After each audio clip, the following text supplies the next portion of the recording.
कधी-कधी बाहेरच्या व्यक्तीपेक्षा आपल्याच घरातील व्यक्तीच आपल्याला जास्त दुखावते. ज्यांच्याकडून प्रेम, आधार आणि समजूतदारपणाची अपेक्षा असते, त्यांच्याकडूनच सतत टोमणे, अपमान, विरोध किंवा मानसिक त्रास मिळत असेल तर मन खूप अस्वस्थ होतं. अशा परिस्थितीत नेमकं काय करावं? प्रत्येक गोष्टीला उत्तर द्यावं का? नातं टिकवण्यासाठी सतत सहन करत राहावं का? की स्वतःची मनःशांती जपण्यासाठी काही मर्यादा ठरवाव्यात? या व्हिडिओमध्ये आपण जाणून घेणार आहोत, जेव्हा घरातील व्यक्तीच वैऱ्यासारखी वागत असेल तेव्हा लक्षात ठेवायचे 10 महत्त्वाचे नियम. या नियमांमधून तुम्हाला घरातील कठीण नात्यांकडे अधिक शांतपणे आणि समजूतदारपणे पाहण्याचा दृष्टिकोन मिळेल. प्रत्येक गोष्टीला प्रतिक्रिया न देणं, स्वतःचा स्वाभिमान जपणं, गरज पडल्यास योग्य अंतर ठेवणं, आर्थिक आणि भावनिक बाबतीत सावध राहणं आणि सर्वात महत्त्वाचं म्हणजे दुसऱ्यांच्या वागण्यामुळे स्वतःची मनःशांती गमावू न देणं. याबद्दल या व्हिडिओमध्ये आपण बोलणार आहोत, कारण नाती महत्त्वाची आहेत, पण स्वतःला हरवून कोणतंही नातं टिकवणं योग्य नाही. जर तुमच्या आयुष्यातही अशी व्यक्ती असेल जी तुम्हाला सतत दुखावत असेल, कमी लेखत असेल किंवा तुमच्या शांततेत अडथळा आणत असेल, तर हा व्हिडिओ शेवटपर्यंत नक्की पहा. कदाचित यातील एखादा नियम तुमच्या परिस्थितीकडे पाहण्याचा दृष्टिकोन बदलू शकतो. नियम क्रमांक 1. प्रत्येक गोष्टीला उत्तर देऊ नका.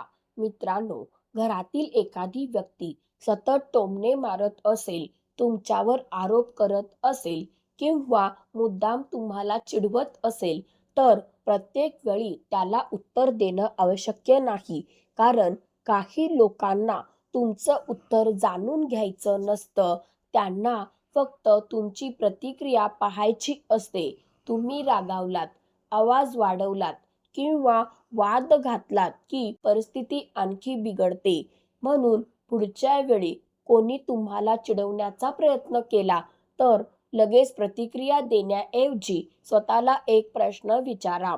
मी याला उत्तर दिल्यामुळे माझ्या आयुष्यात खरंच काही सुधारणा होणार आहे का? जर उत्तर नाही असेल तर शांत राहणं निवडा. लक्षात ठेवा, प्रत्येक वाद जिंकणं म्हणजे आयुष्य जिंकणं नाही. कधी कधी तुमची शांतता हीच तुमची सर्वात मोठी ताकद असते. नियम क्रमांक 2. प्रत्येक गोष्टीचं स्पष्टीकरण देत बसू नका. आपल्याला जेव्हा कोणी चुकीचं समजतं तेव्हा आपण लगेच स्वतःची बाजू सिद्ध करण्याचा प्रयत्न करतो. आपण म्हणतो, माझा तसा अर्थ नव्हता, मी असं केलंच नाही, तुम्ही मला चुकीचं समजत आहात. एकदा तुमची बाजू शांतपणे स्पष्ट करणं योग्य आहे, पण समोरची व्यक्ती तुम्हाला समजून घेण्याच्या मनस्थितीतच नसेल तर पुन्हा पुन्हा स्पष्टीकरण देण्यात तुमची मानसिक ऊर्जा वाया जाते. लक्षात ठेवा, ज्याला तुमच्यावर विश्वास ठेवायचा आहे त्याला प्रत्येक गोष्टीचा पुरावा लागणार नाही आणि ज्याला गैरसमज करून घ्यायचाच आहे त्याला कितीही स्पष्टीकरण दिलं तरी तो समाधानी होणार नाही. म्हणून तुमची बाजू योग्य पद्धतीने मांडा आणि त्यानंतर गरज असेल तर शांत राहा. प्रत्येकाला स्वतःला सिद्ध करण्याची गरज नाही. नियम क्रमांक 3. तुमच्या कमकुवत गोष्टी प्रत्येकाला सांगू नका. मित्रांनो, घरातील व्यक्ती जवळची आहे म्हणून आपण आपल्या मनातील प्रत्येक गोष्ट तिच्यासोबत शेअर करतो. आपल्या आर्थिक समस्या, भविष्यातील योजना, वैयक्तिक अडचणी, नात्यांमधील समस्या किंवा आपल्या मनातील भीती आपण सहज सांगतो. पण एक गोष्ट लक्षात ठेवा, जवळचं असणं आणि भावनिकदृष्ट्या सुरक्षित असणं या 2 वेगळ्या गोष्टी आहेत. प्रत्येक व्यक्ती तुमच्या कमकुवतपणाचा आदर करेलच असं नाही. म्हणून विश्वास ठेवा, पण विचारपूर्वक ठेवा. मन मोकळं करा, पण योग्य व्यक्ती समोरच करा. तुमच्या आयुष्यातील प्रत्येक गोष्ट प्रत्येकाला सांगण्याची गरज नाही. काही गोष्टी स्वतःपुरत्या ठेवणं म्हणजे गुप्तता नाही, ते स्वतःचं संरक्षण असू शकतं. नियम क्रमांक 4, नातं टिकवा पण स्वतःचा स्वाभिमान गमावू नका. कुटुंब महत्त्वाचं आहे, नाती महत्त्वाची आहेत, पण एखादं नातं टिकवण्यासाठी सतत अपमान सहन करणं आवश्यक नाही. प्रेम म्हणजे प्रत्येक चुकीचं वागणं सहन करणं नाही. जर एखादी व्यक्ती तुमच्यावर सतत अपमानास्पद बोलत असेल, तुमचा आत्मविश्वास कमी करत असेल किंवा तुमच्या मर्यादांचा आदर करत नसेल, तर शांतपणे सीमा ठरवणं गरजेचं आहे. तुम्ही नम्र राहू शकता, पण स्वतःचा अपमान सहन करणं आवश्यक नाही.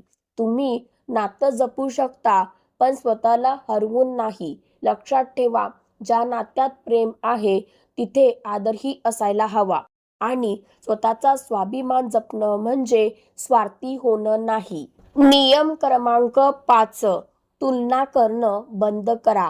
त्याचं घर बघ, त्याच्या मुलांनी किती प्रगती केली, त्याच्याकडे एवढा पैसा आहे, तू त्याच्यासारखा का नाहीस? अशा शब्दांमुळे अनेकदा घरातील व्यक्ती स्वतःला कमी समजू लागते. पण प्रत्येक माणसाचा प्रवास वेगळा असतो. तुमची परिस्थिती वेगळी आहे, तुमच्या संधी वेगळ्या आहेत, तुमचा संघर्ष वेगळा आहे. म्हणून दुसऱ्यांच्या आयुष्याशी स्वतःची तुलना करण्याऐवजी स्वतःला कालपेक्षा आज थोडं चांगलं बनवण्याचा प्रयत्न करा. तुमची खरी स्पर्धा दुसऱ्याशी नाही, तर तुमच्या कालच्या स्वतःशी आहे. दुसऱ्यांच्या अपेक्षांनुसार आयुष्य जगताना स्वतःचं आयुष्य विसरू नका. नियम क्रमांक 6, आर्थिक बाबतीत शहाणपणाने वागा. मित्रांनो, घरातील नात्यांमध्ये प्रेम जितकं महत्त्वाचं आहे, तितकंच पैशांबाबत स्पष्टपणा आणि शहाणपणही महत्त्वाचं आहे. कुटुंबातील व्यक्ती अडचणीत असेल तर मदत करणं चांगली गोष्ट आहे, पण प्रत्येक वेळी भावनेच्या भरात स्वतःची आर्थिक क्षमता विसरून निर्णय घेणं योग्य नाही. एखाद्याला मदत करण्यासाठी स्वतः कर्जाच्या ओझ्याखाली जाणं, आपल्या गरजा बाजूला ठेवणं किंवा प्रत्येक आर्थिक जबाबदारी स्वतःवर घेणं पुढे मोठा तणाव निर्माण करू शकतं. म्हणून मदत करा, पण आपल्या क्षमतेनुसार.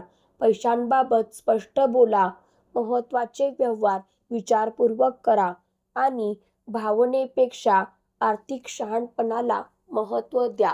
कारण आर्थिक ताण वाढला की त्याचा परिणाम अनेकदा नात्यांवरही होतो.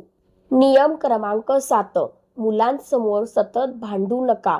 घरातील मतभेद प्रत्येक कुटुंबात कधी ना कधी होऊ शकतात, पण त्या मतभेदांचा परिणाम मुलांवर होऊ नये याची काळजी घेणं खूप महत्त्वाचं आहे. मुलांसमोर सतत भांडण, एकमेकांचा अपमान करणं किंवा घरातील व्यक्तीची बदनामी करणं टाळा.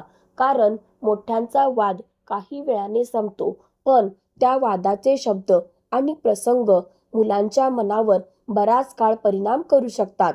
म्हणून घरात समस्या असतील तर त्या शक्य तितक्या शांतपणे आणि योग्य वेळी सोडवण्याचा प्रयत्न करा.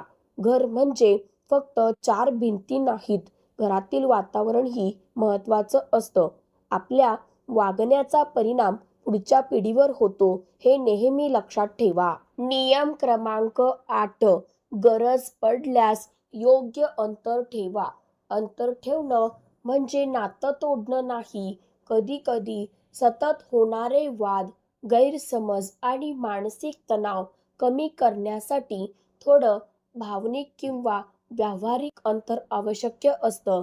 जर एखाद्या विषयावर बोललं की प्रत्येक वेळी वाद होत असेल, तर त्या विषयावर वारंवार चर्चा करण्याची गरज नाही.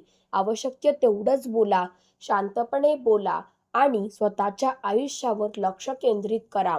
काही नाती पूर्णपणे तोडण्यापेक्षा योग्य मर्यादेत ठेवणं अधिक शहाणपणाचं ठरू शकतं.